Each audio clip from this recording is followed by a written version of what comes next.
Hi, everybody. Maybe I can start with the technical introduction. So for those of you who don't know, my name is Biljana Ginova. I'm an advocacy manager at ERA. Just for you to let you know that we will be streaming this event on our Facebook page. So in case you don't want your name or your video of you to be streamed there, we would ask you to change the name or just to turn off your video. Otherwise, if you are comfortable, we would appreciate if you keep your video on or photo of you, at least virtually, to create some closeness of community, to feel that we are together in this, even though unfortunately this year we don't meet in person as we used to do at ERA conferences, but even like this, using the technologies to feel closer to each other, at least for this hour and a half. So if you are all set, then maybe we can start with the Facebook stream.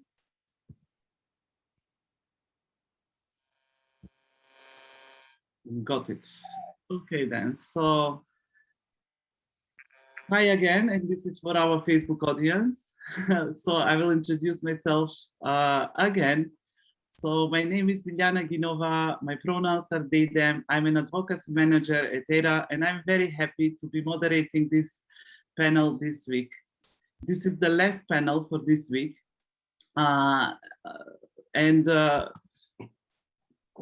Okay, just a second, I have some technical glitch. Okay, now it's better. I apologize for this.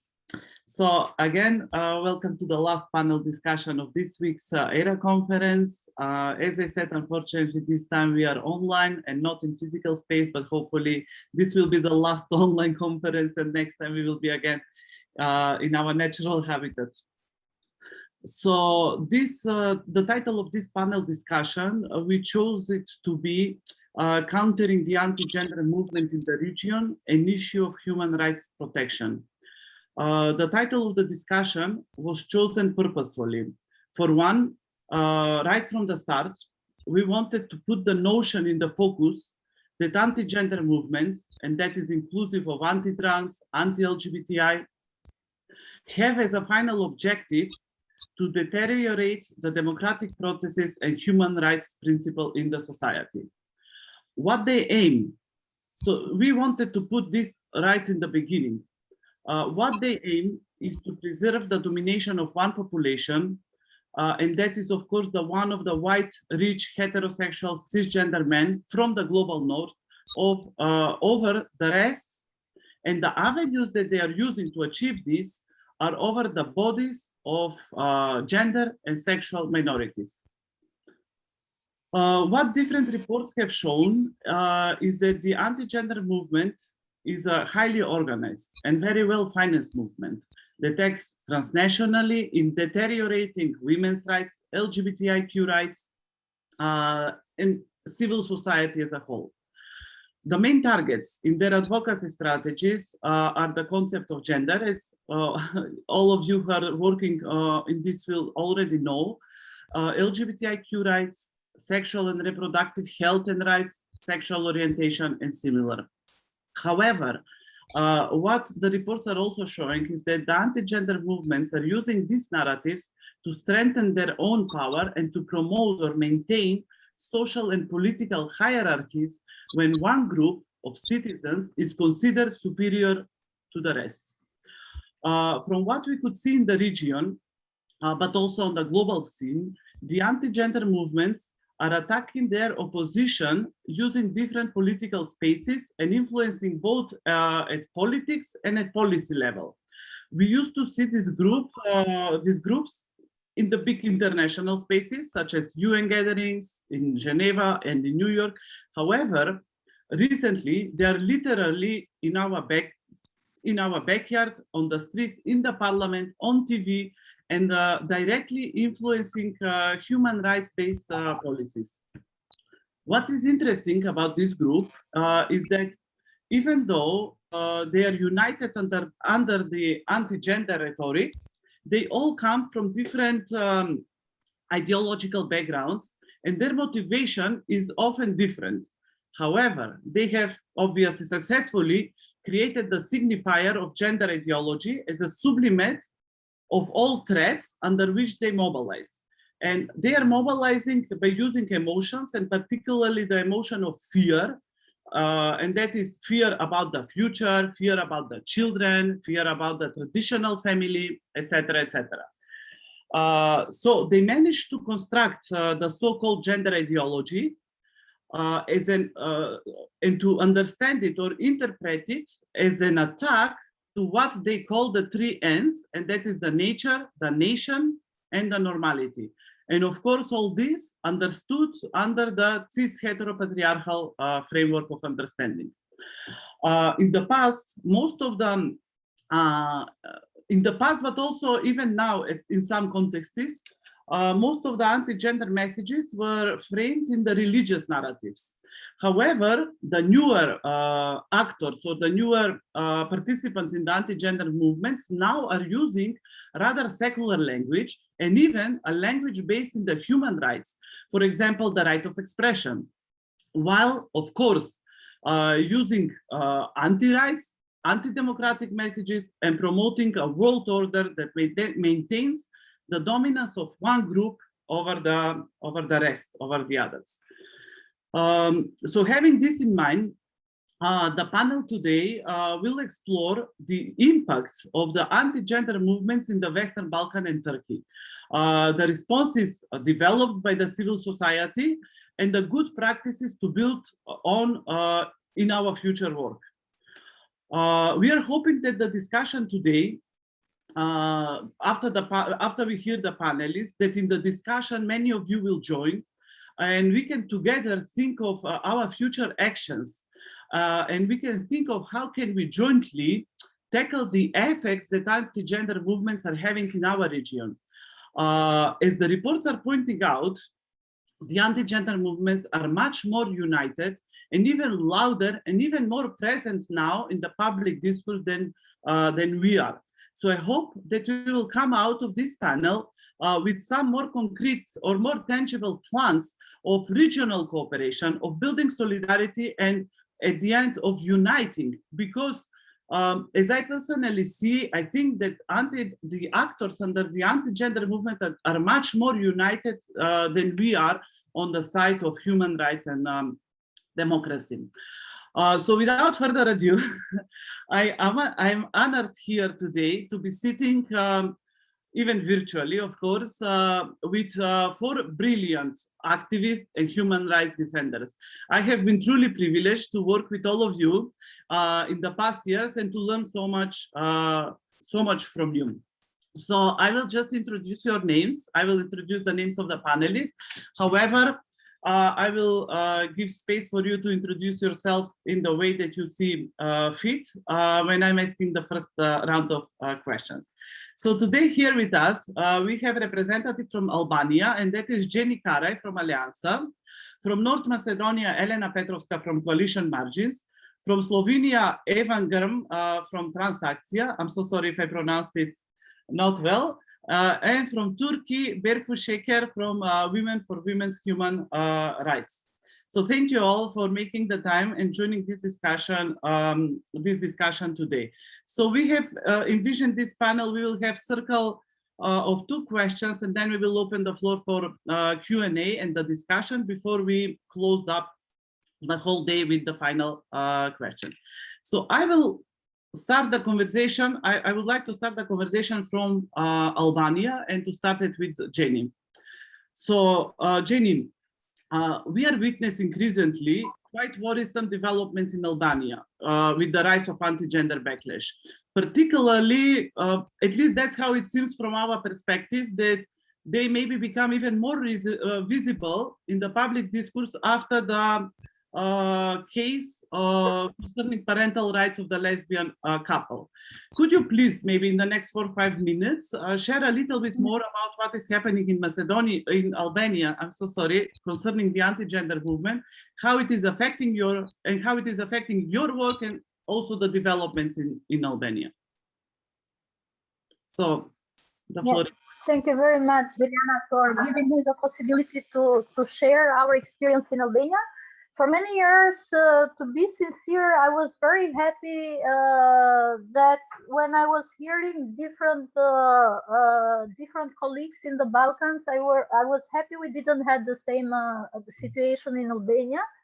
And actually, I never thought we would have kind of this situation. It really took us by surprise till one point.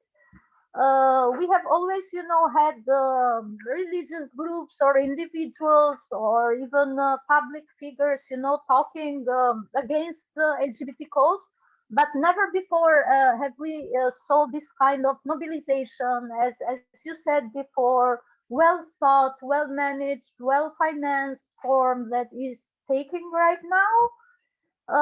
It started in June when I was invited in a TV show to talk about same-sex parents. Um, there I presented for the first time the case of two lesbian moms that gave birth to their kids. They are 9 months old now and they are still not registered yet. They have started a process actually of strategic litigation in the country. And while presenting their case, I faced a lot of hate speech by the journalist and the psychologist that was invited in the same studio. The TV channel where I was invited manipulated the news by saying that the LGBT community in Albania is asking for removal of the word mother. So that created a huge hysteria. And there we also see the role of the media, in inciting this kind of anti-gender and anti-LGBT rhetoric, like fueling this kind of narrative. And immediately after these titles about removal of the word mother were published, we saw a huge hysteria explode in mainstream TV, by religious leader. Mostly it was an evangelic pastor that has a lot of access in the media, that has a lot of followers also in his social networks, and also journalists and public figures that, as never before, started to build a very hateful rhetoric against the LGBTI community. That, for the first time in 12 years of activism, I had not one, two, but hundreds of death threats in my social network and rape threats as really never before. I've never experienced something like that. As I said, it really took us by surprise. We were not ready for this. You were right when you said that we have to start to think more about this and to get more organized with each other, because the other part is doing that. After this debate started, this pastor I was talking about profited from the situation and created a coalition for the traditional family, a coalition that is attracting more and more people, not only religious group, but also politicians and other public figures and journalists. He's having a lot of support in the mainstream media. You can see that his videos are not targeted only Albanian, but also foreigners, because when he produces these videos about against LGBT community, he puts subtitles, and that thing makes me think, make all of us as a movement here think that he's well financed by some Western, I don't know, organization or religious groups or political parties that I don't have information, that he's putting a lot of money in this kind of campaign. That usually they do this, as you said, to gain their own power and to get more important as political figures, because sometimes religious leaders are more politicians than spiritual leaders for their communities, and they use causes like ours to gain more power and to gain more political terrain. in the country and in media and in other mediums. What worries me is that this is not just leader anymore. You know, this is more broader, and we see that when it comes to family, the whole society starts to become sensitive, and we see that there is a lot of resistance, at least in countries like the Balkan, but we have seen even in Western countries when it comes to rights for LGBT families and same-sex partnership. But I think it's not only about that anymore. It's about being LGBT. You know, that's that's where the problem starts. It's not only about LGBT people creating families, but he went on public television and said LGBT people are sick, LGBT people are aggressive, you know, and this kind of thing goes beyond being against a community. You know, this is like very openly incitement to hatred and violence against our communities. And when this call comes from religious people, that makes it very difficult, very dangerous. And we saw it in Albania, where 1 week after the debates, a trans woman was attacked. I was having a lot of harassment when I was walking in the streets. I started to keep a knife with me and pepper spray all the time because I was afraid of going out and walking around the city, and even more afraid to go outside of the city, you know, where the situation is much more critical. And I think we really need, as movements at this point, you know, not only come together but think about concrete strategies how we can face these groups, you know, like how to not to let them decide the narrative, you know, and put their narrative in the media, but see how we can also put our part of narrative in the media and in the public discourse. How to build alliances not only among LGBT organizations, but among journalists, among other human rights defenders, because first they come for us, but then they will come for them. You know, that's something that the history has told us, has teached us. So yeah. Yeah, thank you very much for this speech. We will talk more in the second circle of questions. So what you are doing? Just one last comment, and I finish. So one of the strategies we decided to undertake is take these people that are public figures and build this kind of narrative and discourse, not leave it only at media debate, but take legal measures. So what we did is we filed 3 complaints: one against the pastor, one against the journalist, and one against the school psychologist, and one against the television that manipulated the news, you know. And we took the 3 cases at the commissioner's office because we wanted, they were all pure cases of discrimination, you know, according to Albanian law against discrimination. And we wanted for them, for the commissioner to take a measure because they need to get examples, you know, the society needs to see examples, and the law should react in these cases. We haven't yet, we are still in the process. We haven't finished the process yet, but we are waiting for the commissioner to see what decision they are taking. And just the last thing, and what the pastor did after we reported him is he started to organize all religious groups. He started to have meetings with them, publish the meetings on Facebook, inviting meetings and saying that, putting pressure to the commissioner by stating that we are monitoring the commissioner because we don't want him to take a decision that goes against freedom of religion. So they use this very delicate line between freedom of religion and freedom of speech to make pressure to institutions, so the decision is in their favor. Thank you, Jenny. I have one small question. I did not really understand about these meetings that you mentioned them. What did you organize these meetings with different stakeholders of the society, or? No, what the pastor is doing after we take him to the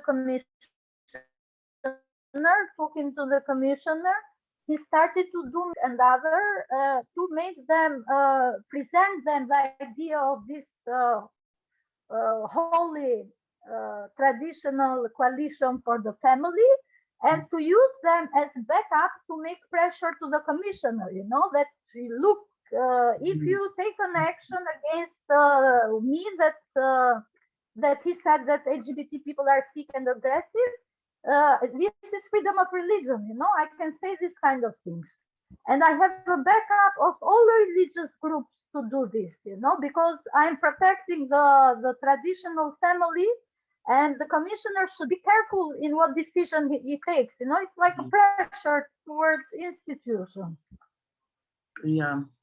Thank you very much for this. I honestly did not know to what extent is the situation in Albania. We couldn't because of the language barriers, we couldn't understand everything. So thank you very much for sharing. And I'm sorry that you and your colleagues have been exposed to such violence and such threats. And that is actually the reason why, in a way, we need these kind of panels and why we need this kind of organizing. First, to understand what is happening more on a country-based level, but also to understand how we can build the alliances and how we can support each other, even in the country-based activities. So from here, I would like to move to Slovenia and to talk a little bit with Evan, because in the past, we have also witnessed the rise of the anti-gender movement there as well. Particularly the anti-trans and anti-LGBTI narratives, and also particularly after the change of the government. At least that's how it seems from our perspective. After the change of the government, we saw the attacks on the cultural institutions, but also on the attack on the queer monumental spaces, such as Metelkova. But also we have seen a lot of anti-trans narratives that go simply unpunished in the public discourse, etc. So Evan, can you please extend a little bit more of what is the situation in Slovenia and how does it affect your organization, but also in general the developments in the country? Thank you, Biljana. First of all, thank you for inviting me. How much time do I get? Around 5-6 minutes. Okay. The thing is, it's really hard, as we all probably know, to kind of do the synthesis into something that makes sense, because there are so many details and so many connections between all of this. So yeah, you asked me specifically about how it's manifesting currently. I would just like to say before that in Slovenia, this kind of anti-gender movement has been so visibly present and organized. I think I'm taking this from Roman Kuhar and his wonderful research and book, the anti-gender campaigns in Europe. So it's from 2009, and then a lot of these activities were focused around the two referendums.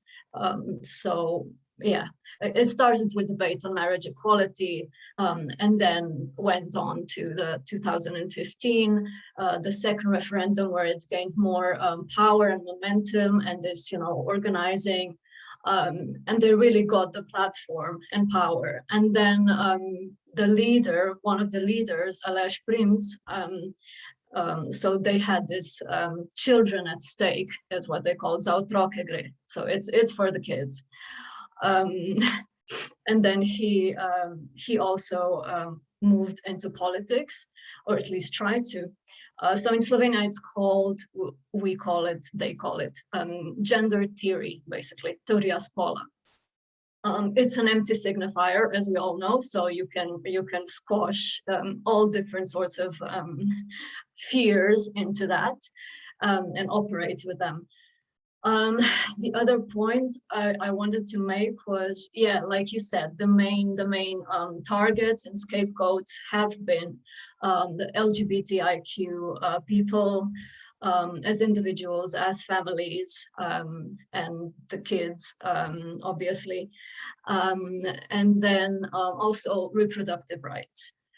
So this is the main focus, I would say, in Slovenia for them. Why I'm saying this, it's also like it's been from the beginning, and it's now happening again, because obviously throughout the years they have built this platform, you know, and following, and most importantly, they are super powerful because they're so well funded.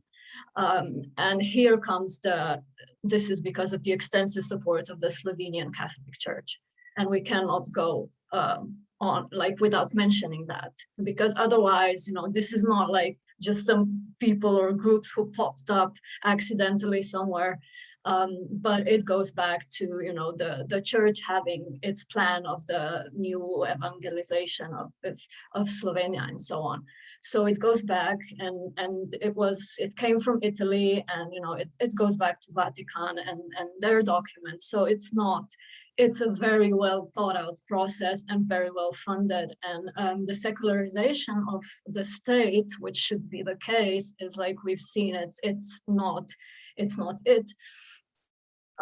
Because at first, you know, they even try to kind of disguise, like it's not there, but it's so obvious. Like they fund their own like media channels that are just awful. And the government nowadays too, because with Janez Janša and the SDS, the super right-wing neo-fascist party that is now on the rule, so the ruling party, they are now, you know, also supporting financially these media, and taking away from culture, from other media, from independent radios, so from everything, yeah, culture, LGBTI, NGOs. There's a huge NGO, anti-NGO war going on, and the thing is, the whole government, so it's like their main means of communications is Twitter. So sometimes it's like, you know, it reminds me of, you know, Donald Trump and so on, and of course, yeah, they you know, support and are like best friends with the Hungarian politicians and you know, Polish and so on. So it's really in Slovenia, in this, so it started kind of with Corona. It's this time, you know, and I'm not sure what's been worse, but the impact of both of these is just it's disastrous, because people aren't taking anyone seriously anymore. It's every day new things and new awful decisions.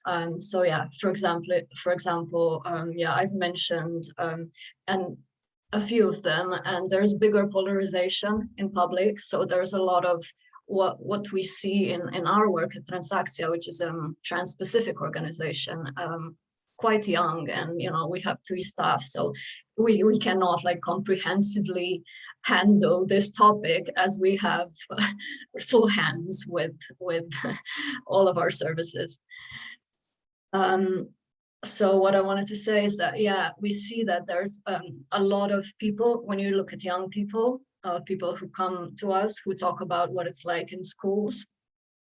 Schools are, of course, as we know, also, you know, one of the spaces and platforms for this gender ideology and anti-gender movements, because, yeah, well, I will show you an example of that. But yeah, so people tell us that, and we see that there's a lot of more support, and young people who are informed, who know a lot about LGBTI feminism, who are activists. But on the other hand, there's this polarization is just growing bigger. So there's a lot of hate, and we get a lot of hate also on just simple messages that I will show you one example later on and how we responded to it. So I will leave that for later, for the other question, I guess. So even if you put just like a simple, respectful, loving, affirming message, like LGBT kids are all right, are worthy of love, or something, are part of our schools or culture, we got, I don't think it was as bad as Jenny was saying, but we got also like death threats on our social media, and these were people, young people, and with their names, you know. So and still you cannot do anything. There is not much you can do because it's not, you can't report it. So yeah. And I would say this is a magnificent time for this anti-gender activities and movements to flourish in Slovenia, because, you know, they started, they've got their momentum, and now, I mean, this is just wonderful. But I wouldn't say it's, yeah, I would say that we saw the most of it most intensely during these campaigns for the referendums.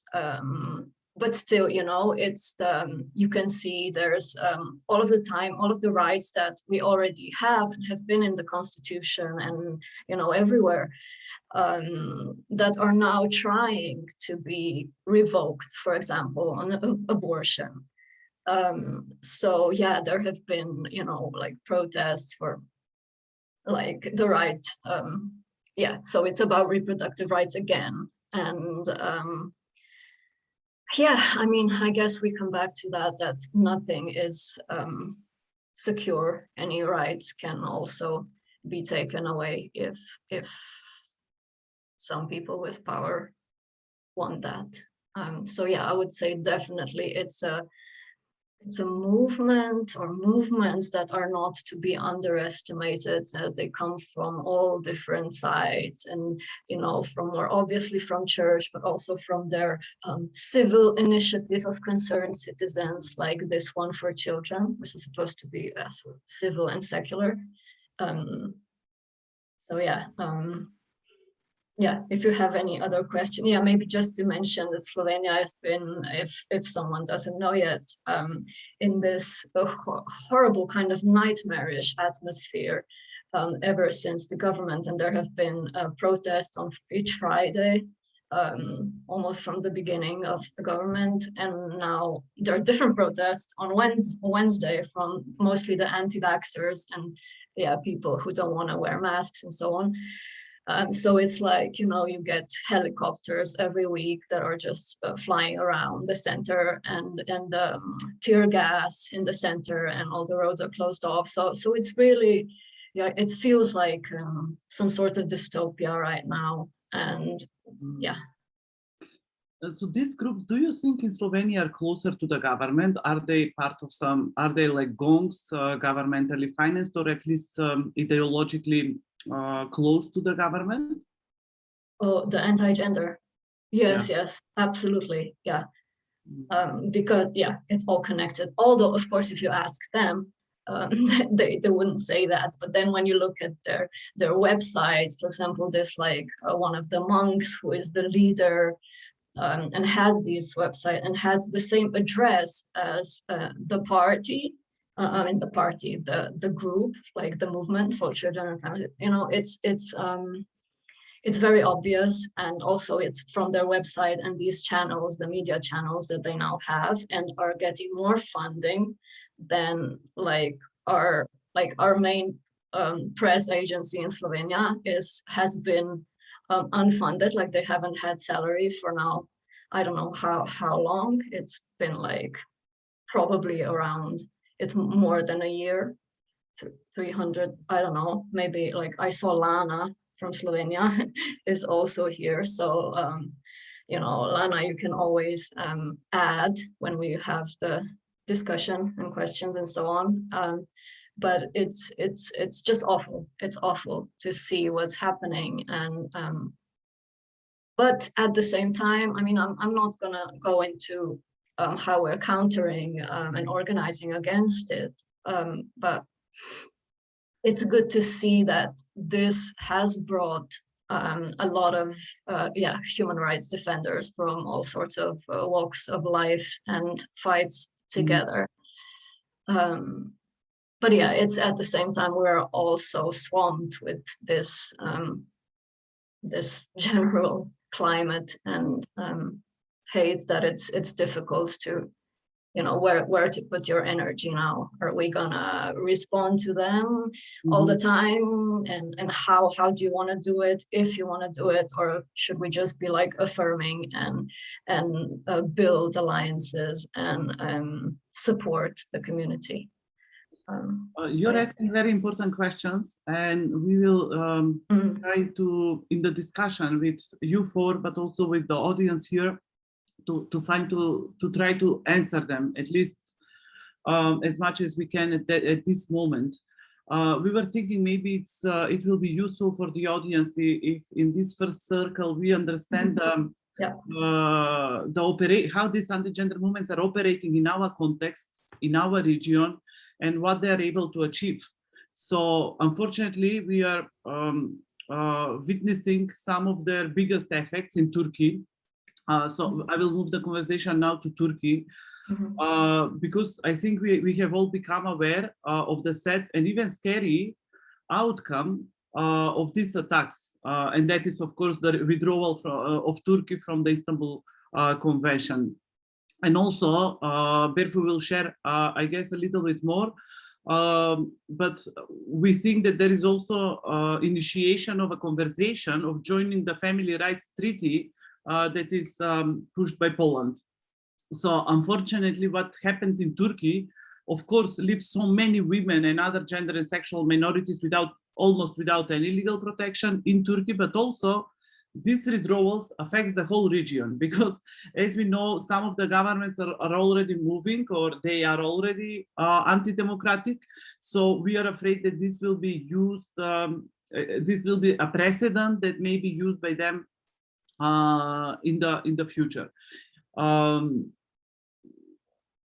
It is obvious from our perspective that the withdrawal from the Istanbul Convention seems like the last drop from many year-long oppression, which it seems like it's state-produced oppression against gender, against LGBTI people in Turkey. But Berfu, can you please tell us a little bit more from your perspective about the rise and about the strategy, or how it is placed, the anti-gender movement in Turkey, and how does it impact the society, of course, besides the withdrawal from the Istanbul Convention, which was like the final drop? Yeah, thank you very much, Biljana. The withdrawal from the Istanbul Convention was, yes, very alarming. And I would like to highlight that the withdrawal was made by a single man's decision. There was no public backup. The public was supporting the Istanbul Convention, actually. But the presidency system gives the opportunity to the president to decide to withdraw from a human rights treaty by himself, without consulting anyone. So I want to go back a little bit to frame how these anti-gender attacks started at Turkey. There's a war against the term gender at the state level, starting from the year 2010, when the President Erdogan said that he didn't believe in equality between men and women in a meeting with women's and feminist organizations. And then after that, the attacks against gender equality, women's rights, LGBTI people gained momentum, and it is at its highest level right now. Women's legal rights are targeted by anti-gender, anti-rights groups. There is the state itself attacking, and there are these groups which are backed up by the government itself. These can be gongos, which are formed by the president's children, or who have close connections to the government, to the MPs from AKP. and so on. The society is constantly polarized by the government. If the citizens who are not backing up the AKP government are labeled as terrorists, and they are shown as threats to the security of the nation. So LGBTI people and feminists are the biggest target here. And LGBTIs are constantly targeted with hate speech by high-level officials, such as the president of the Directorate of the Religious Affairs, state institutions, and at the level of presidency, as I said. I would like to highlight that the Directorate of the Religious Affairs has gained much power with this government, and secularism is at stake, actually, as far as we see. The right to peacefully protest, assembly, and freedom of expression is controlled, limited, attacked. LGBTI and feminist protesters are criminalized and abused on arbitrary charges. Pride marches have been banned since 2015. The last Pride march was had taken place in 2014, which was very crowded. It was right after the Gezi protests, and there was this massive support from the community, from heterosexual community to the LGBTI Pride March. And after that year, after I think 100,000 people were there in Taksim Square, the AKP brutally attacked the protesters next year, and Feminist Night March and marches on the 25th of November, which is the International Solidarity Day Against Violence Against Women, have been banned since 2000 and have been banned since 3 years, and we see brutal police attacks against activists in these spaces also. The process of withdrawal from the Istanbul Convention, as we see, was an outcome of the anti-democratic methods of the president and this government, composed of AKP, which is an Islamist party, and the ultra-nationalist party, MHP. They targeted the convention, saying that the terms gender, sexual orientation, and gender identity, which the Istanbul Convention covered, were against Turkish culture and was destroying the family. So the same rhetoric is going on in here. The difference is we see it overtly said by the state officials. And the statement made by the presidency after the withdrawal from the Istanbul Convention was also targeting LGBTIs, claiming that the convention was manipulated by LGBTI groups. And the term LGBTI is treated as a name of a terrorist organization by the government. So they speak of the, for example, the Minister of Interior Affairs says that members of LGBTI terrorist organization when he's speaking about LGBTIs. So this is one other thing. And state institutions such as the Turkish Human Rights and Equality Institution is used as an anti-gender propaganda tool to advocate for family rights and fostering anti-gender, anti-Istanbul Convention campaigns.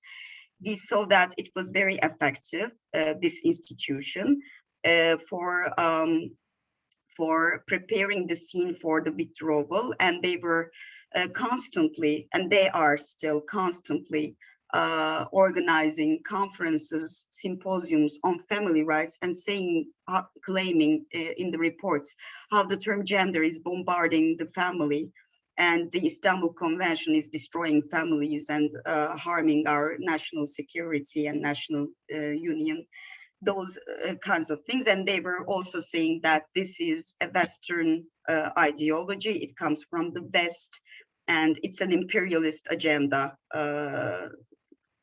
as much of the anti-gender rhetoric in other parts of the world uses. So these groups, the state itself uses this discourse, and there are anti-gender groups backed by the government. The AKP itself defines itself as a conservative, family-oriented party, and women's rights and LGBTI rights are scapegoated also on intentions to make fundamentalist groups happy, who are, as far as we can understand right now, because there have been some news that we learned that some fundamentalist groups have important roles in state institutions, such as the higher judicial bodies. So this is very important, I think. As such, we see that the anti-gender movements are feeding into authoritarianisms and destroying democracy and the rule of law through anti-rights discourses.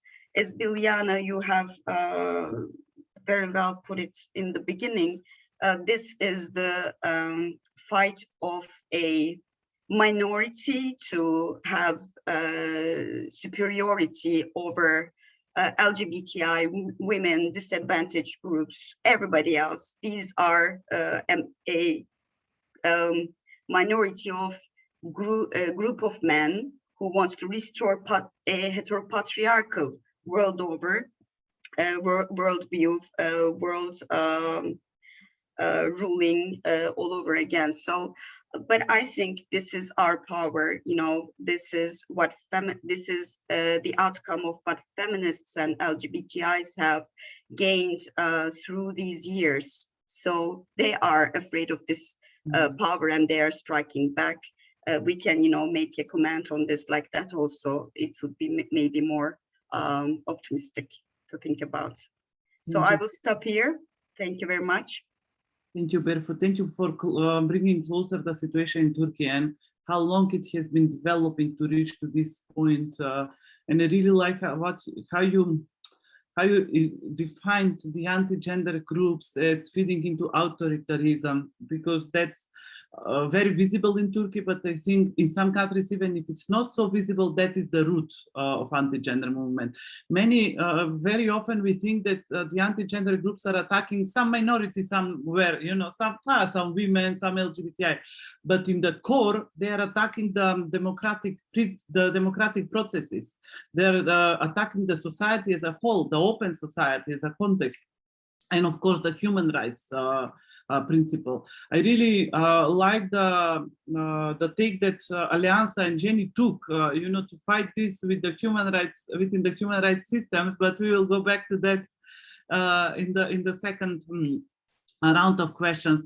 I left Macedonia for last on purpose because both in these previous countries, these anti-gender groups are operating very closely with the government. So either they're gongs or independent groups, but again, ideologically, they're feeding into each other. But in Macedonia, the situation is a little bit different. What we see in Macedonia is that these groups are much closer with the opposition rather than with the government. However, even from opposition, it seems like they can influence the processes in the parliament and elsewhere. So Elena, can you please tell us a little bit more about what is happening in Macedonia and how this group has become so visible in the public, even in the mainstream media? Hi, everyone. Thank you, Biljana. I will just add up to the things that all the previous speakers were talking. I will not go into details, but I will rather speak of the patterns and tendency that it's similar to more or less to all of the countries and other countries in Europe and the world as well. So generally in Macedonia, it's not so much different situation because as Biljana said, and all of the other ones mentioned in some way, that anti-gender movements are actually consequences of the politics of right-wing populists all over the world. So we should stop seeing them as some challenge. We should start seeing them as a consequence. And this battle that we have is a huge multi-layered, multifactorial, and we cannot talk for it from only one or two sides. There are a lot of factors which are involved, and therefore it's very hard to speak in a couple of minutes, but I will try to be as concise as possible in order to for other colleagues or people here to understand what's going on here in Macedonia. So generally we saw this birth of these anti-gender movements back in, we can trace that processes back in 2008, 2009, when the now opposition parties, the right-wing regime, we call it regime, were on power, and they had the anti-gender and anti-women's rights agenda on a very, very high level, maybe in the highest, I would say, as I perceive it. So generally from back then, they started to, we had a lot of campaigns in the country which were undermining the women's rights and were focused on keeping the traditional family, so women can give a birth to 3-4 children and they gave money. So they've created these politics where they give money to people, to families, if they buy a house, if they are getting married, and so on and so on. So they were not just speaking about values, they were doing it. So generally, they've made this fertile soil, I would say, for raise of these movements. But back then, they were organized in the form of these anti-choice women's organization, which were against abortion. When we had protests, women's organizations, LGBTI organizations, always on the front. Well, when people were protesting against the law on abortion, which were very scary back then, that way they've voted on, we saw that there is a huge number of opponents from some women's organization, religious group, which were very strong. After that, this law on abortion, after the change of the government, it was changed. Now is the one of the most liberal in Europe, I would say, but that took a lot of fight, a lot of strength, a lot of mobilization. So we are now at the process, maybe in a similar way, to fight against this anti-gender movements in a new form, with a different. Now they have a different priorities. And now in Macedonia, we saw all of a sudden. Before a few years, they started to have organizations which were unknown, unclear how they formed in the eastern part of the country. And they had started to have some meetings, and they started to go on social media. Those were the times where we were about to organize the first Pride ever in Skopje. Before that, when we started to be more visible in the media, when we started to work more with politicians, etc., and etc. So we noticed that there are some groupings that they're concretely anti-LGBTI, and they're concretely connected also to some religious groups and anti-abortion, but they were not so strong. Nowadays, what we are facing together with all this corona crisis and all the factors, anti-vaxxers and everything, the Ministry of Education announced that there is going to be a huge educational reform that is going to be in the primary school level reform, and the comprehensive sexuality education is starting to be tested, piloted in the school. And now we have the point of where the huge organization of this anti-gender front starts. Also, the Ministry of Education announced that it's going to be a digitalization of the education. And all of a sudden, mobilized on the social media, we woke up one day and we found that there is a group consisting of 70,000 people, just in a couple of hours, 70,000 people, and the group is called like textbooks and physical and education in physical space must have. So the title is like against this reform of digitalizations and connected to physical space education and corona measures, etc., etc., and then starts to organize itself against implementing the sexual education in schools, and that is the point in Macedonia where around that point they are organizing themselves. I will just mention that their strategy is shaped around three main pillars. The other ones also mentioned it in some form. The first one is that sexual education is immoral, unnatural, children are the victims and they're their saviors. That is the message that they're sending to the parents, and they're creating concern for this, and if the people are learning sexual education, the children will be abused. The second argument is that this, Biljana also said this, that the difference between gender and sex, the terms and the identity positions that are deriving from that. And here we have a lot of they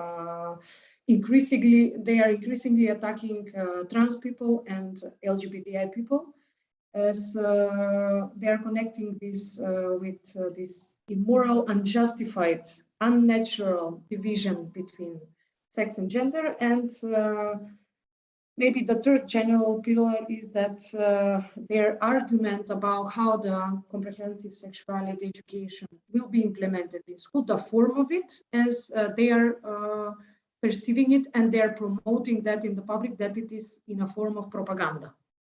This is all very familiar with you because it derives from previous attacks on our movement, that we are ideology, that we are propaganda. So they're just packing this in their own manipulative narrative, completely based on lies, manipulation, disinformation, and they are using that narrative as tactic, I would say, to attack our movement and to attack the reforms and to attack that they are creating actually moral panics.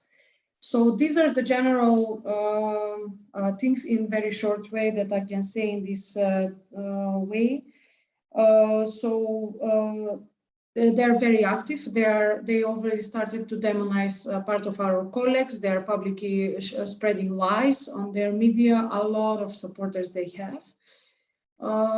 So generally, also, I would say that we are seeing them as some, I don't know, movement or some a huge group, but also what I've seen that also there are parents there that they're confused, that they do not understand why this hate is created towards us.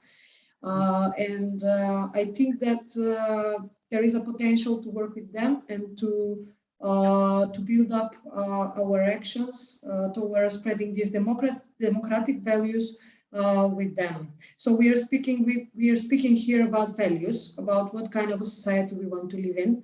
We are speaking about prevention, that we want to prevent violence, and we want to prevent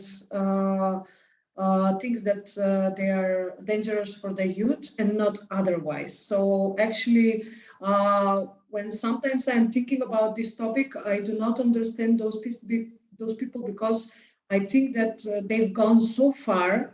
They just act like bots. They do not perceive that they're human beings, like they're speaking about human beings. And I think that that is the point we must demystify that for the general public, because when we work in our micro spaces, we are having one perspective. But when you go out and speak to the people, you understand that they don't follow us on everyday basis. They do not know what exactly we do and what exactly we want to accomplish. And when in those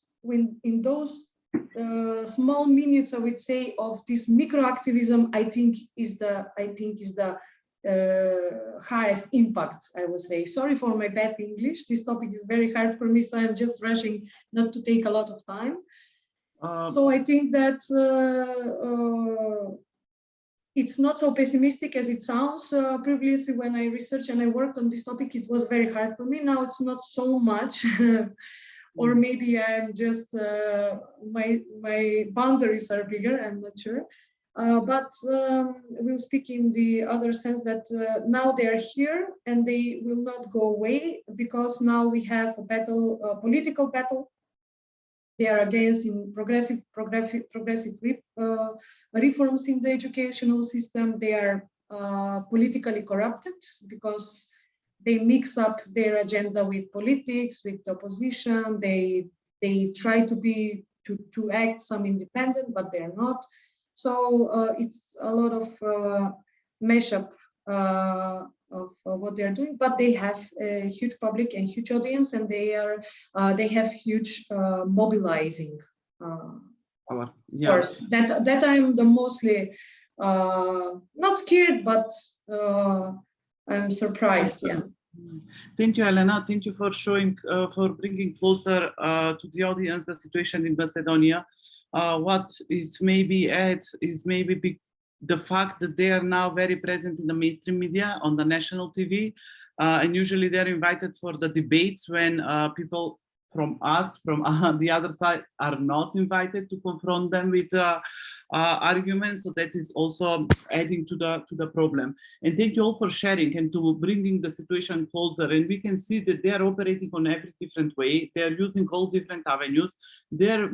For them, it's very easy to mobilize a very big group of supporters. As you see the case in Macedonia, within hours, they collected 70,000 supporters. I think in the history of our work that has never happened, or maybe I am mistaken. Please correct me in the second circle if I am. So that's why maybe it's important also to talk now. What have you done? What have you all of you done in your work to respond to this, to respond to the anti-gender movement? So Jenny, I will go to you because I like your example, very interesting. So you have decided to press charges, to press complaints against these activities. So Jenny, are you still here? Maybe Jenny is having some troubles with the internet, so maybe we can circle maybe later back to Jenny again. Maybe Amari, you can check if everything is okay with Jenny's techniques. Then I will move to Slovenia, to Evan. You've mentioned that you will present us some examples of how you tried to deal with the impact of anti-gender movements in your context. So please do share. Yeah, thanks. So just first of all, let me say that in Slovenia, unlike in some other countries, there is no like united coalition of organizations or an organization that would be tackling this like anti-gender movement specifically.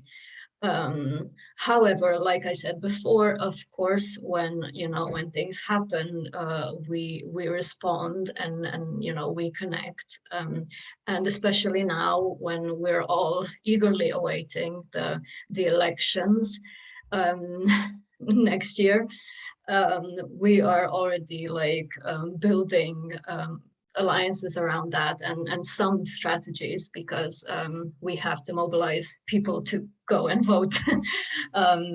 This cannot go on any longer.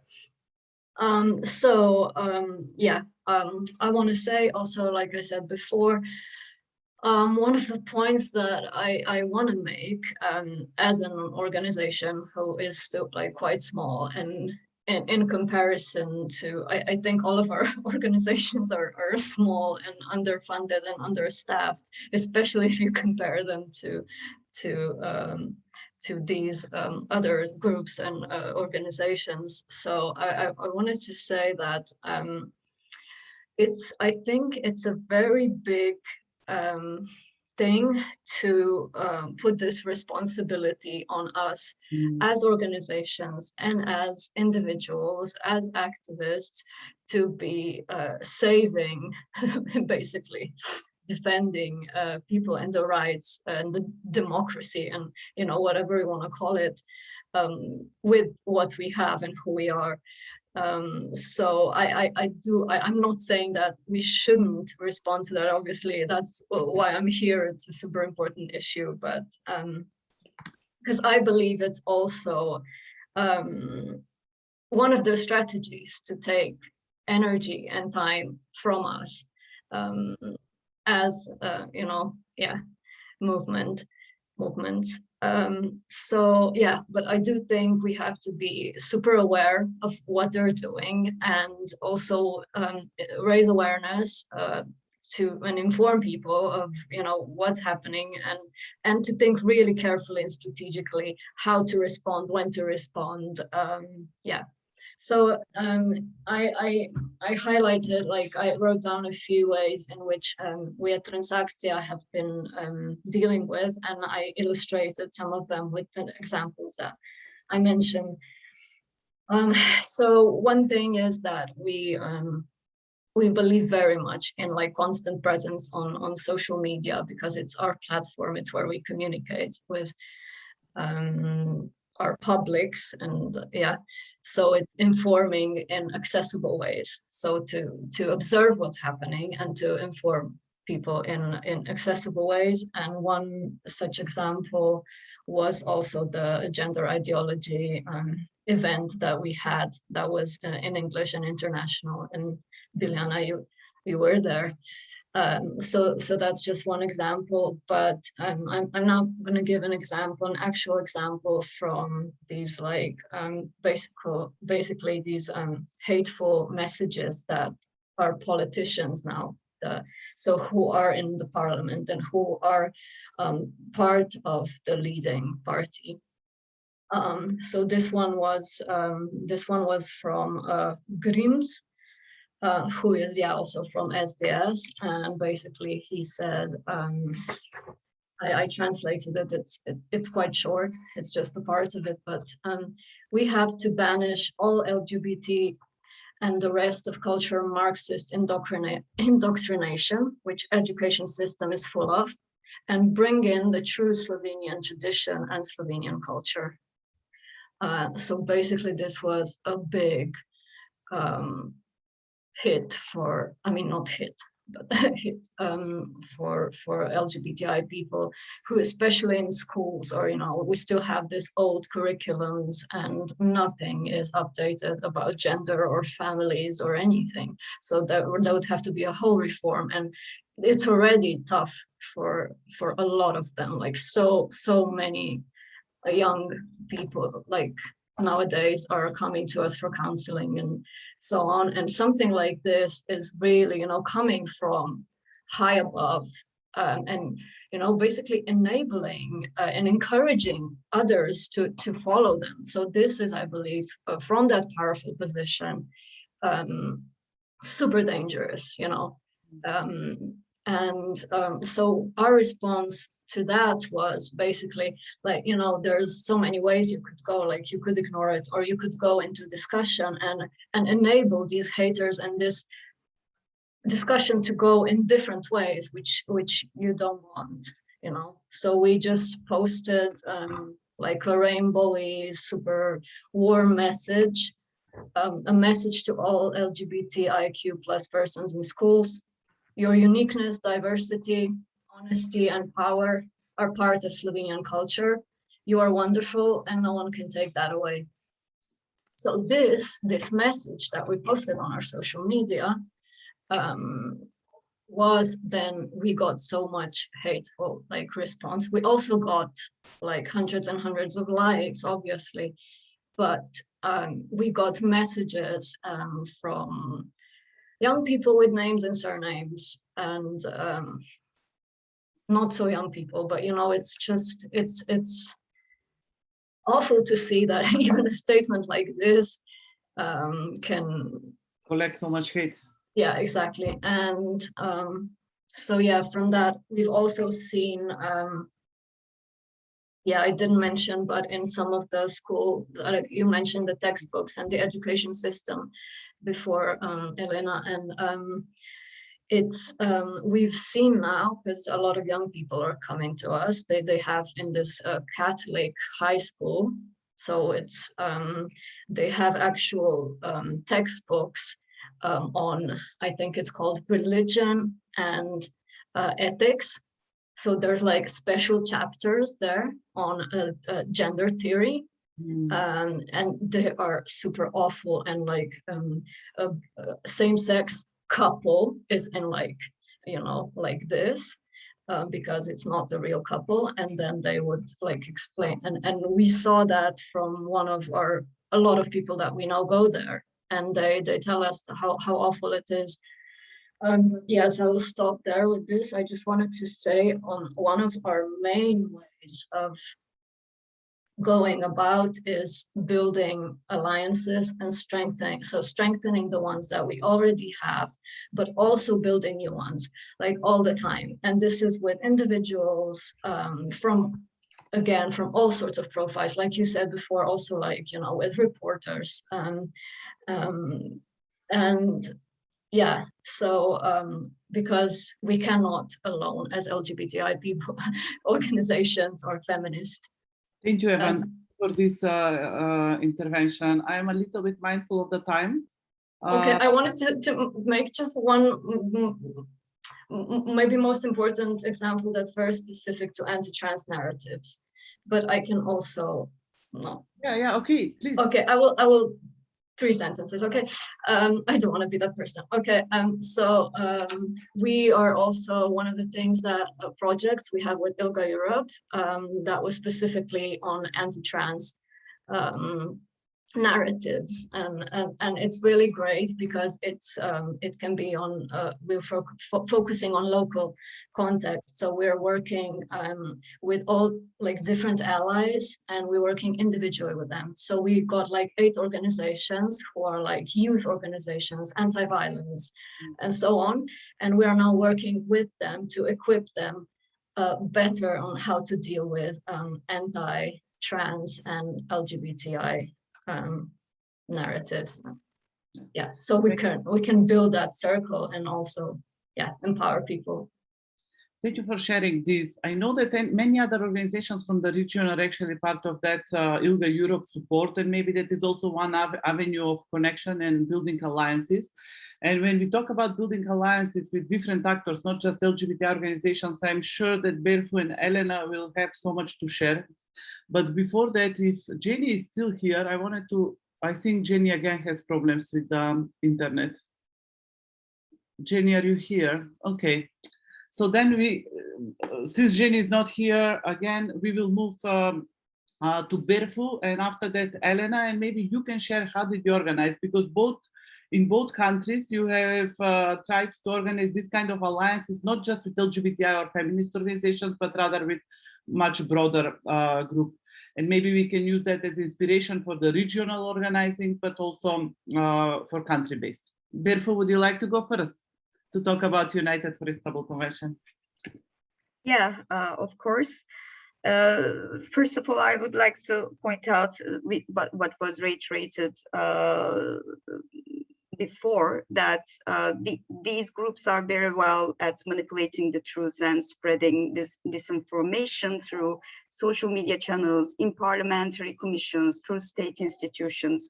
In Turkey, in the regional level and in the global level, we see these things happening. So with the Istanbul Convention, with the process of the withdrawal from the Istanbul Convention, actually it started last year. In 2020, they started this discussion that they wanted to withdraw from the convention. And then we, as my organization, we adopted the strategy to not to respond directly to their disinformation, rather than this try to reveal what is the truth from a feminist and rights-based perspective. As we pointed out earlier, they play on emotions. They try to cause fear through disinformation and arbitrary victimization of family or male groups. So we are trying to adopt a positive and simple, understandable language to get to the public. It's very important and effective. We saw that in our advocacy efforts last year. Also, evidence-based advocacy is very important to reveal what is actually happening with research. And for example, last year, we produced informative and inclusive, positive, simple language to explain to people what the Istanbul Convention is about, because most of the people didn't even know about the convention. And these groups were saying that most of the public demands withdrawal from the Istanbul Convention. People want this, but this wasn't the fact. So when we informed the public with this positive, simple social media posts and brochures, it was shared by millions of people, and they were disseminated really widely, and it had a huge effect on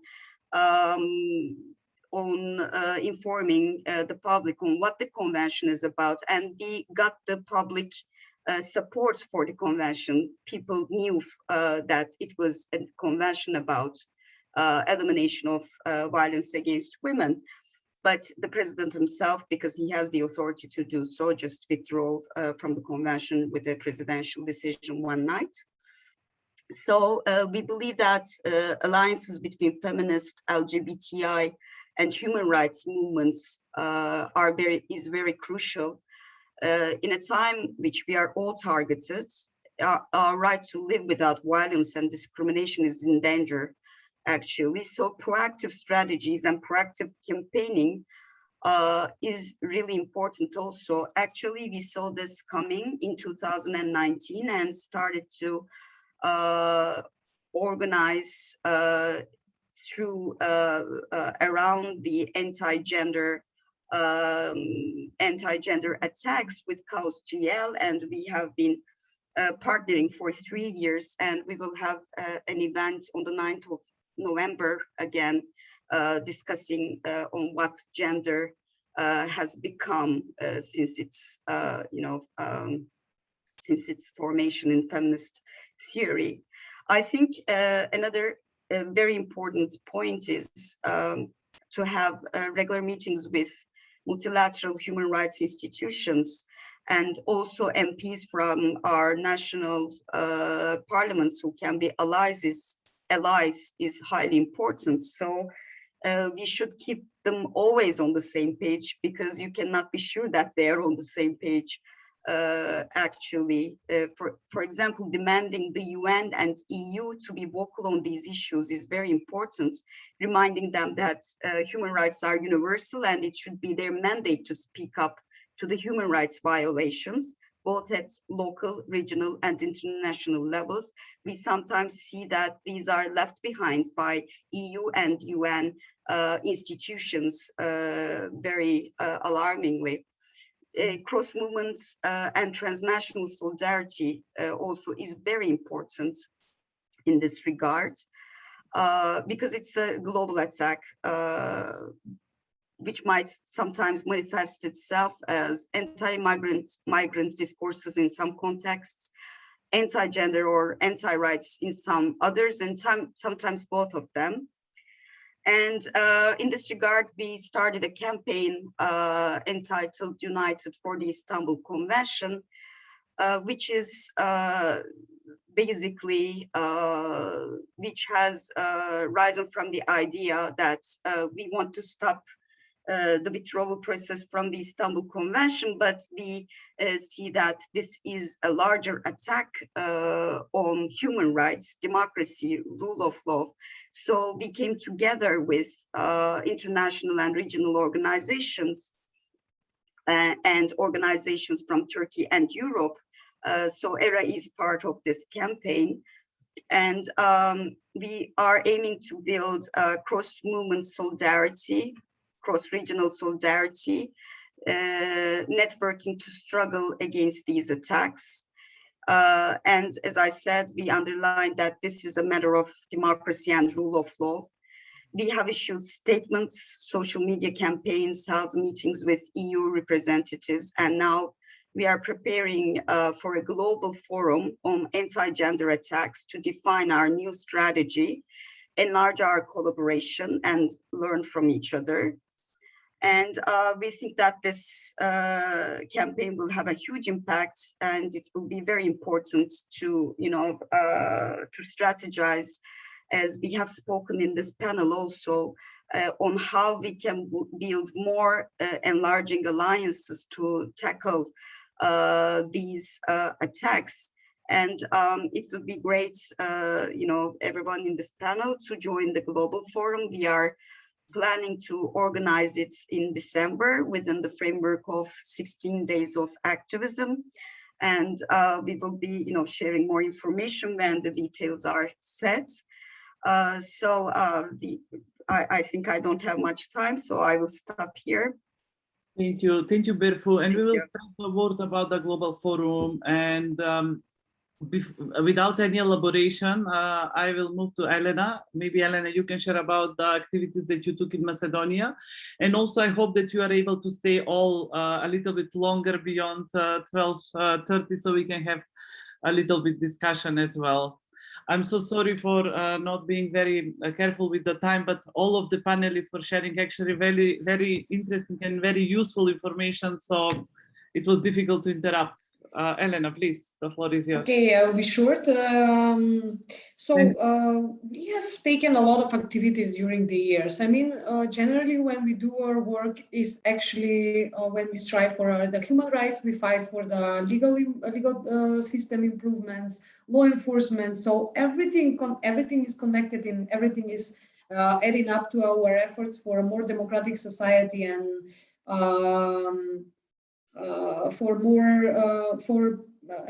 to build societies where we work against violence, against better educational system. But now, actually, this fight that we have is one of the things that we must understand that they do not have ratio. And we work with the ratio, we work with the education, we work with analysis and everything, and we don't succeed. So that is the pessimistic side, because we don't have such a style as they have. And I think that we have made campaigns, we have made also connecting with media. Also, the situation in Macedonia is much improved in the media reporting about LGBTI issues, we must admit. We have problems nowadays with these platforms, new platforms, so-called websites, and that they're spreading disinformation, that they are adding up to their misleading pattern of work, etc., etc. So generally nowadays what we do is mobilize ourselves with new allies, build some new kind of alliances with organizations they do not traditionally work on LGBTI issues, or they do not have LGBTI issues or topics in their scope of work. And I think it's a nice way to fight together for improvement of the whole situation with LGBTI human rights that we have, not just this part which is now dominant, but of course we need stronger alliances than ever before. What we must speak now, and I open that here, is the women's rights organization and their attitude towards this issue. So we want to raise awareness in those circles about the threats that they are on their way. They are here actually. So that is the other point of our work, and also to produce education in order to fight this manipulation that is ongoing. And we must do that by, as Berf also mentioned, evidence-based things, spreading education and raising awareness about this issue in an open way, in a basic language, so the people can understand. We also not so present in the media like they are, because I think that most of the media are putting much attention around the bigger events from the LGBTI work that we do, like the Pride. And in that period, they are more interested about the issues, they are writing about topics, and etc., etc. So I think we must change it, and we must talk about LGBTI rights as human rights, as a part of a bigger frame in our society. Yeah, thank you, Elena. I agree with what you're saying, but I think it's not only talking about LGBTI rights, because that is only one piece of the puzzle or that is under attack by the anti-gender movement. According to me, I think the biggest problem is the narratives that they are using. It's obvious that, as you all pointed out, how well financed these groups are, how big, sometimes even big marketing engines work behind them.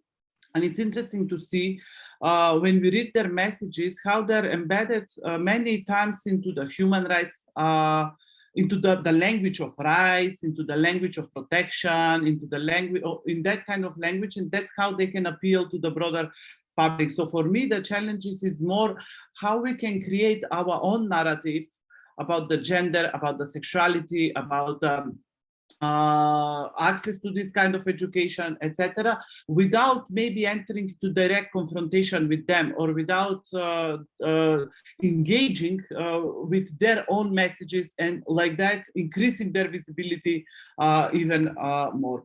So having that in mind, and having in mind everything that you've shared about the situation in your country and also about your responses, I would now like to open the floor for everybody in the audience, for those who are left by this hour. And I would like to invite you to ask questions for the panelists, but also if you have to give comments and to give your vision, your ideas of how we should create strategies, how we should work together, how we should build these alliances. Because, for example, in North Macedonia, we have challenges to reaching out to the feminist organizations and women organizations, because quite often in these organizations, transphobic language is produced and transphobic narratives are produced and shared, disseminated through them. So how do we overcome all these obstacles and we mobilize a bigger support and bigger population that joins this movement rather than the anti-gender movements? So the floor is open for everybody who wants to comment or ask or.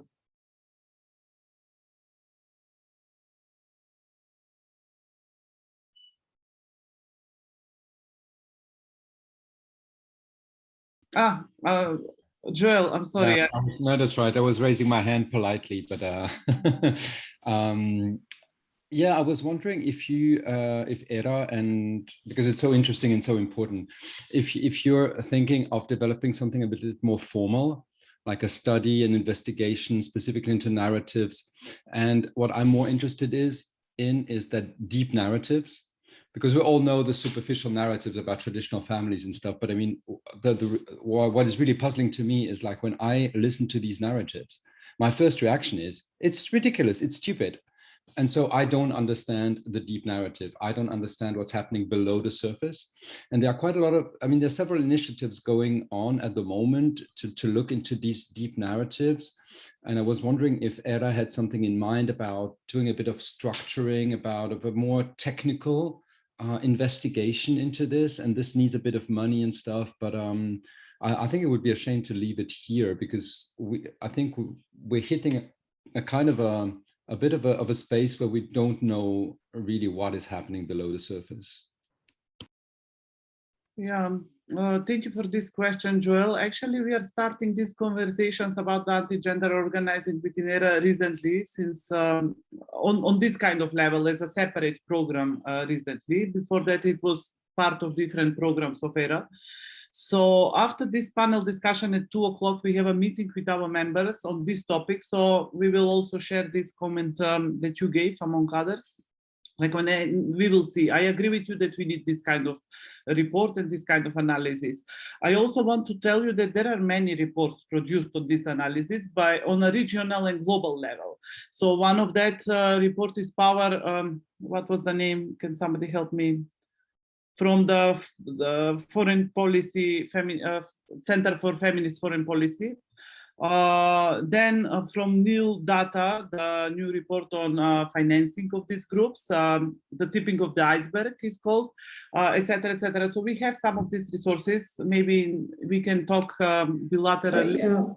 Sorry, Brianna, sorry to interrupt. Just to add up, in this ILGA Europe also have a lot of information and data. I don't know if anybody from ILGA Europe is here to contribute to the discussion, as I think this is very important. Maybe if it's someone.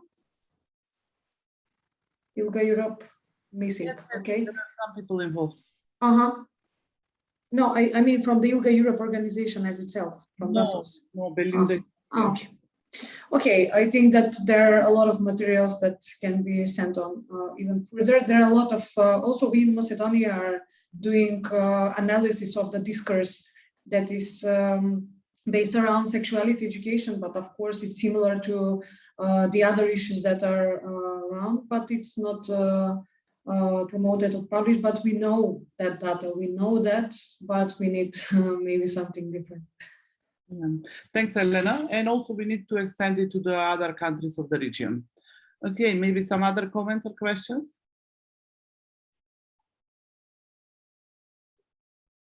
And yes, Joel, let's stay in touch on this, definitely.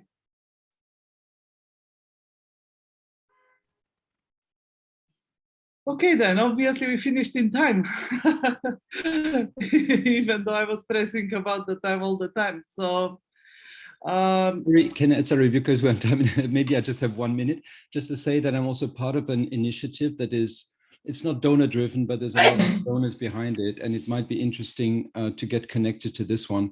At the moment, it wants to set up a kind of a network of organizations working on anti-gender narratives. It's at the moment it's like supported by the Oak Foundation, another one, and we're at the process of getting a lot of people into discussion groups. And Dilina, if that's okay, I will connect you with the organizers of this initiative, because the idea is that a lot of things are happening all over, and that we produce a lot of intelligence and stuff and really interesting, analysis, but on the narratives itself, we need to get together to make sure that we converge on narratives, because if our narratives go into all different directions, then it will just weaken our movements. And we really have, our opposition is being extremely coordinated. And so, yeah. So yeah, GBP is also the one more or less behind that initiative that I'm talking about. So yeah, I'll Biljana, if that's okay, if that's you, I can connect with. Yeah. Dragana, did you want to say something? I saw the microphone off and on. Okay, then. If nobody wants to ask or add something, I will invite the panelists again for maybe if you want to give some closing remarks. So whoever wants to start, and some inspirational message on how to move on. Berfu, please, I think you're the first. Well, I wanted to ask one question. When you were talking about the 70,000 supporters against CSC in Macedonia, do you know for you, were there 70,000 people supporting? How do you know the supporters were, because one tactic of these anti-gender groups is, manipulating numbers. They seem like they are too much, but they are not, they're just too vocal. So the support that they get might not be that much actually, because they're manipulating the truth, as I said. I just wanted to know that. A very good question, Berfu.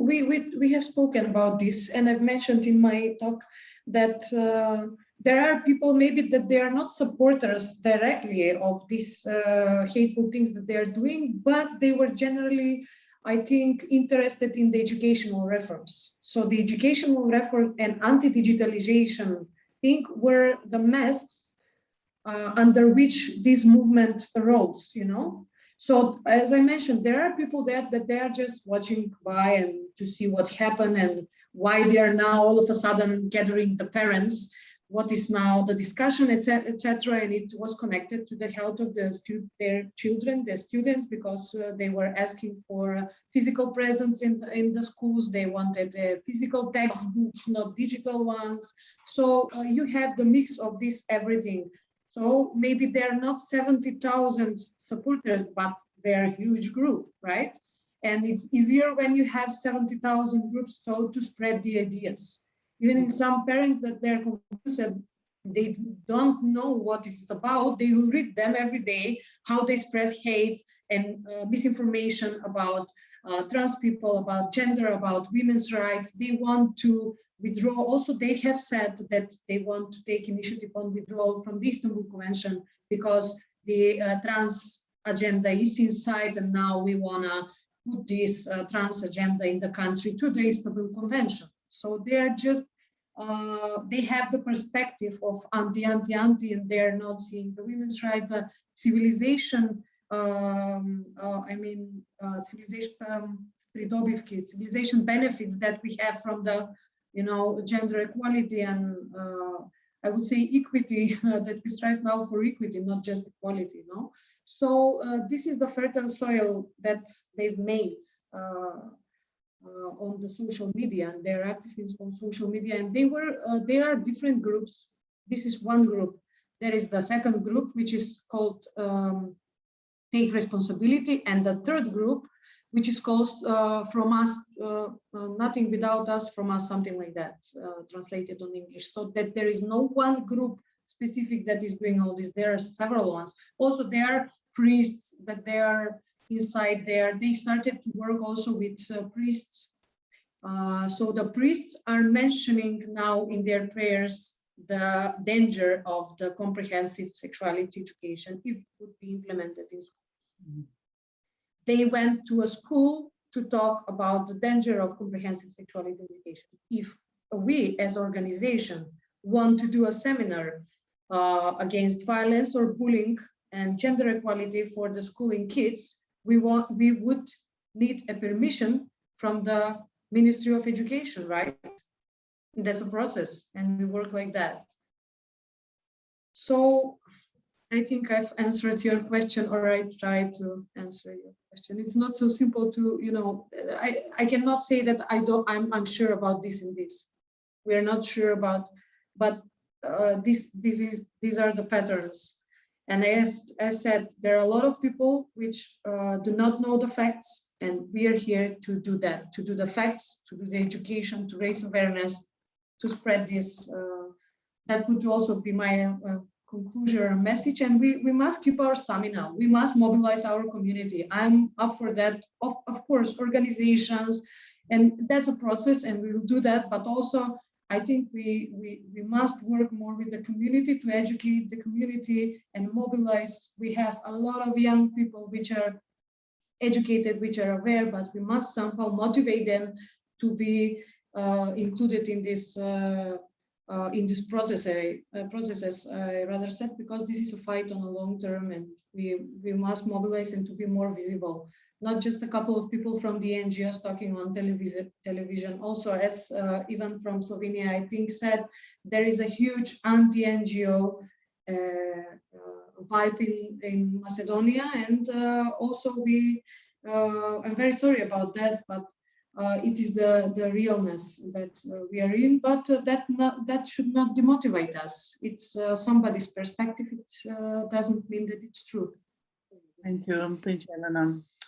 So who would like to go, Evan or Berfu? If you want, if you don't want, it's also okay. No, I'll just be quick. I don't think I have anything revolutionary left to add. I mean, we could talk about this.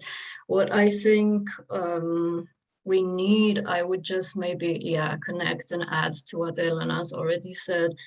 I would say one thing,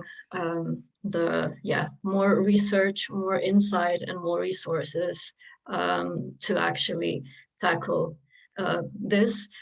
So it's great to see, it's great to see that there is an interest in that as well. Because I think we can't just yeah, we're already all in so much work, and I think this needs specific focus, and yeah. The other thing is just, I know it sounds very general, but building these yeah, alliances and working together, because we see now, but you know, again with this, we were so happy that that ILGA Europe gave us, we're doing so much promo for ILGA Europe, and no one is here for from ILGA Europe, because we could finally like set our, you know, resources and capacities into okay, let's do now these meetings with these organizations, let's talk, let's ask them what they need, how can we help you to be more, you know, and to not be TERFs, for example, because in a lot of organizations you will have TERFs, even if the whole organization, like feminist and, you know, all sorts of aren't necessarily TERFy. So I think, like, so far this is working great, and it's also a process where we build, we get to know each other, and it's a longer lasting process than just, you know, okay, this project, tick. So yeah, that, and thank you for organizing this, of course. Thank you. Beautiful. Yeah, I can have a last thing to add. I realized that we haven't mentioned that these authoritarian, heteropatriarchal groups of people who want to rule the world are also killing our world. They are exploiting the nature and killing the oceans and killing the forests. So I think we can look from this perspective also. This world with this, these governments, these authoritarian governments, these anti-gender governments won't last long. They won't sustain our world. So I think we can base some of our language narrative from here. And as maybe Biljana, you have said, we need concrete actions. We need more spaces to come together as different movements, as you know, trade unions and other groups, civil society groups maybe, but we know what they're doing, we know who they are, we know what they intend to. So I think it's time to, you know, develop a roadmap to, you know, strike back. Thank you. I completely agree. Thank you, Elena. Thank you, Evan. Thank you very much, all of you. You all raised very important questions, and I agree that this event today is only one small piece in the bigger puzzle. And we as ERA at least will continue working on this issue and continue to organize in spaces where we can all bring our experience and our knowledge to continue working on this. Today we gave very interesting suggestions. So one is that you all mentioned is uniting, that we need to work on uniting and on building solidarities and building alliances with not just obvious partners, but also partners who are less obvious, like think tanks and maybe institutions. Also to use the European Union and United Nations as institutions who are here to protect and promote human rights. And also I really liked, I'm very sorry that Jenny disconnected, but I really like their approach to take it in the court even, because the context in the country allows it, to take it in the court and to exhaust legal cures as well. So we just started, we shared several ideas. This will be all included in our report from the conference that we can refer to, but please expect that we will invite you again for more of this conversation. And one of the meetings is starting now at 2 o'clock. Unfortunately, that is a closed meeting only for ERA members, but we will start from here and we will try to create a program within ERA on this topic, and hopefully we'll collaborate with all of you in future. Thank you very much to everybody, and thanks for the audience for staying so late. I hope to see you all soon. Take care, stay safe. We can turn off. Thank you. Bye. Bye. Bye. Biljana?